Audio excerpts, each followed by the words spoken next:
मुंबई का किंग कौन? भिकू मात्रे। इस एक डायलॉग ने बिहार से मुंबई पहुंचे मनोज बाजपेयी की जिंदगी बदल दी थी। मुंबई का किंग कौन? भिकू मात्रे। सत्या फिल्म में गैंगस्टर का किरदार दूसरे नंबर का था, लेकिन बात हीरो से ज्यादा उनकी ही हुई थी। गैंगस्टर की कहानी बिकती है, इसलिए तमाम डायरेक्टर्स अपने फिल्मों में गैंगस्टर को लार्जर देन लाइफ दिखाते हैं। लेकिन एक डायरेक्टर ऐसे भी हैं जिनकी ज्यादातर फिल्में तो अंडरवर्ल्ड से ही इंस्पायर्ड होती है। उनका नाम है राम गोपाल वर्मा। लोग उन्हें रामू भी कहते हैं, जिन्होंने अमिताभ बच्चन के साथ सरकार फिल्म बनाई थी। तो अब उनकी फिल्म एक ऐसे डॉन की जिंदगी पर आधारित है जिसे खुद राम गोपाल वर्मा दाऊद से भी बड़ा मानते हैं, और लोग उन्हें डॉन नहीं बल्कि गॉडफादर मुथप्पा राय के नाम से जानते हैं। एक ऐसा इंसान जिसने 30 रुपए की सैलरी से 30,000 करोड़ के जुर्म का साम्राज्य खड़ा किया था। वही मुथप्पा राय जो डॉन होने के साथ साथ एक्टर, बिजनेसमैन और कई लोगों की नज़र में तो समाज सेवी देवता भी था। लेकिन क्या मुथप्पा राय सच में दुनिया का सबसे बड़ा डॉन था?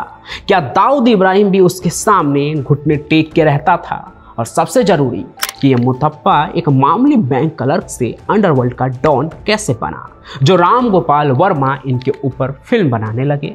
आइए बताते हैं पूरी कहानी एकदम डिटेल में। मुथप्पा राय का जन्म कर्नाटक के पुत्तूर शहर में एक साधारण से परिवार में हुआ था। अच्छी पढ़ाई लिखाई हुई, आगे चलकर वो विजया बैंक में एक क्लर्क की नौकरी भी करने लगे। जिंदगी में सब कुछ बढ़िया चल रहा था, लेकिन 1980 के दशक के अंत में मुथप्पा अंडरवर्ल्ड की काली दुनिया में घुस गए। कहते हैं अंडरवर्ल्ड की दुनिया में कदम रखना उनकी मर्जी नहीं, मजबूरी थी। मतलब हालात कुछ ऐसे बने कि मुथप्पा को खुद हथियार उठाना पड़ा। असल में मुथप्पा का परिवार बेंगलुरु में एक रेस्टोरेंट चलाता था, जिसे वहां के local mafia don MP Jayraj हड़पना चाहता था। जब मुथप्पा ने इसका विरोध किया तो मामला सिर्फ बात से नहीं संभला, और उन दोनों के बीच एक ऐसी हिंसक लड़ाई शुरू हो गई कि फिर जयराज की धमकियों और दबाव के चलते मुथप्पा को लोकल माफिया से निपटने के लिए उन्हीं की तरह बनना पड़ा। और अंत में मुथप्पा ने जयराज को दुनिया से ही खत्म करने की ठान ली। जयराज को ठिकाने लगाने में मुथप्पा को साथ मिला बेंगलुरु के उन गैंगस्टर का जो मुंबई के डी कंपनी के लिए काम करते थे। तो प्लान ये था कि उन दिनों जयराज के ऊपर एक केस चल रहा था, जिसके लिए रोजाना पुलिस स्टेशन में जाकर हाजिरी लगाना होता था। इसी दौरान उसे खत्म कर दिया जाएगा, ऐसा प्लान बना। फिर तारीख आई 21 नवंबर 1989 की। उस दिन भी जयराज थाने में हाजिरी लगाने के लिए निकला था, लेकिन वापस घर नहीं लौटा, क्योंकि मुथप्पा ने अपने लोगों के साथ मिलकर दिन दहाड़े जयराज को मौत के घाट उतार दिया। और फिर इस एक हत्या के बाद मुथप्पा का इमेज बेंगलुरु अंडरवर्ल्ड में किसी डॉन के तरह हो गया, क्योंकि उसने जिस जयराज को मारा था वो भी एक डॉन था। इसलिए जयराज की हत्या के बाद मुथप्पा का नाम तेजी से अपराध के जगत में फैलने लगा। आगे वो रियल एस्टेट और मनी लॉन्ड्रिंग जैसे धंधों में भी घुल मिल गया। धीरे धीरे बेंगलुरु के माफिया नेटवर्क पर मुथप्पा राय की पकड़ मजबूत होते चली गई। दबदबा आगे ऐसे बढ़ा कि लोग उन्हें बेंगलुरु का गॉड फादर बुलाने लगे। लेकिन आपको बता दूं कि नॉर्मल बैंक क्लर्क से गॉड फादर बनने के पीछे डी फैक्टर यानी दाऊद का अपराधी जाल भी फैला हुआ है। अब देखिए, भले ही मुथप्पा साउथ इंडिया का डॉन था, लेकिन फिल्मों की तरह वहां ऐसा नहीं था कि आप लोगों को मारते चले जाएं और पुलिस कोई एक्शन ही नहीं लेगी। जब मुथप्पा ने जयराज की हत्या की थी ना, तो उसे जेल भी हुआ। इसी मामले में पेशी के दौरान जब 1994 में उसे 5 गोली मारी गई, यानी गैंग वार में जब मुथप्पा पर हमला हुआ तो उसे गोली तो लगी, पर किस्मत से उसकी जान बच गई। 2 साल तक वो बिस्तर पर ही पड़ा रहा। लेकिन 1996 में जब वो रिकवर कर गया तो दाऊद इब्राहिम के गैंग के एक अहम सदस्य शरद शेट्टी से मिला। दुबई में रहने वाले शेट्टी ने मुथप्पा को दुबई में अपने साथ ही रखा।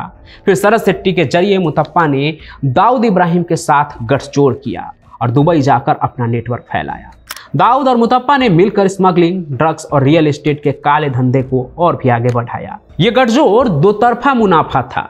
एक तरफ जहां मुथप्पा को अंतर्राष्ट्रीय आपराधिक नेटवर्क का हिस्सा बनने का मौका मिला, वहीं दूसरे तरफ साउथ में मुथप्पा के गॉड फादर बनने की वजह से भारत के दक्षिण क्षेत्रों में भी दाऊद का दबदबा बढ़ा।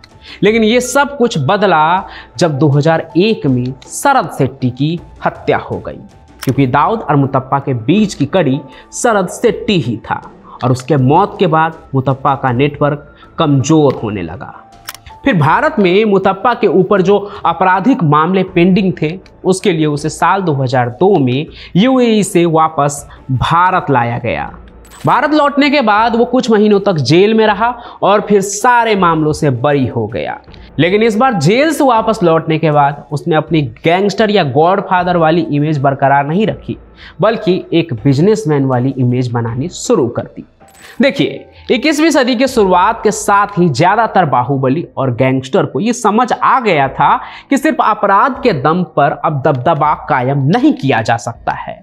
या तो नेता बन जाओ ताकि पुलिस प्रशासन कंट्रोल में रहे, या फिर बिजनेसमैन बनो, खूब पैसा कमाओ, अथाह पैसा, ताकि नेता से लेकर सबको अपने कंट्रोल में रख सको। और इस बात का सबूत तो वो दौर ही देता है जब धीरे धीरे सभी अपराधी राजनीति का सहारा लेने लगे, फिर वो बिहार के हो, उत्तर प्रदेश के हो या महाराष्ट्र के हो।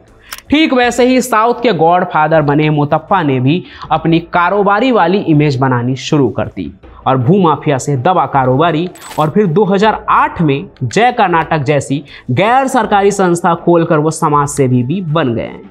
अगले कुछ ही सालों में मुतप्पा बेंगलुरु अंडरवर्ल्ड के गॉडफादर के साथ साथ गरीबों के लिए रॉबिन हुड भी बन गए। वैसे आपको बता दूं कि मुतप्पा राय का ये सफर सिर्फ अपराध की दुनिया तक सीमित नहीं रहा। बॉलीवुड के मशहूर निर्देशक राम गोपाल वर्मा, जो अंडरवर्ल्ड की कहानियों में खास दिलचस्पी रखते हैं, वो मुतप्पा राय की जिंदगी को पर्दे पर लाने की योजना बना रहे थे। उन्होंने घोषणा की थी कि वो मुतप्पा राय की जिंदगी पर एक फिल्म बनाएंगे जिसमें अभिनेता विवेक ओबराय मुतप्पा का किरदार निभाएंगे। इस फिल्म के कई पोस्टर और कई प्रमोशन भी आपको देखने को मिल जाएंगे, लेकिन राय नाम की यह फिल्म कहाँ है इसका कुछ पता नहीं है। लेकिन साल 2020 में जब मुतप्पा राय की कैंसर की वजह से मौत हो गई तो यह चर्चा भी खत्म हो गया। वैसे जिस जोश के साथ राम गोपाल वर्मा ने राय फिल्म बनाने का अनाउंसमेंट किया था, आज 8 साल बाद वो खबर पढ़कर मुझे ये कहानी सुनाने का मन किया, क्योंकि भास्कर के उस रिपोर्ट के मुताबिक राम गोपाल वर्मा मुतप्पा राय की जिंदगी से बहुत प्रभावित थे कि वो गैंगस्टर जिसने 30 रुपये से 30,000 करोड़ का कारोबार बनाया था, वो गैंगस्टर जो इस रिपोर्ट के मुताबिक दाऊद के आगे भी उससे बड़ा था, दुनिया का सबसे बड़ा गैंगस्टर था। वैसे मुतप्पा राय की पूरी कहानी भी अब आपके सामने है। आपको क्या लगता है कि साउथ का ये गॉडफादर सच में दाऊद इब्राहिम से बहुत बड़ा था? क्या आप सोचते हैं? वो कमेंट में जरूर लिखिए। साथ ही साथ इस कहानी को लाइक कीजिए, ज़्यादा से ज़्यादा शेयर कीजिए, हमारे इस चैनल क्राइम कनेक्ट को सब्सक्राइब भी जरूर कर लीजिए ताकि हर कहानी का नोटिफिकेशन जो है वो आप तक पहुँचे। बाकी मैं पंचप्रकाश आपको मिलता रहूँगा किसी और सफ़र में किसी और क्राइम की कहानी के साथ। तब तक के लिए आप सभी का बहुत बहुत धन्यवाद।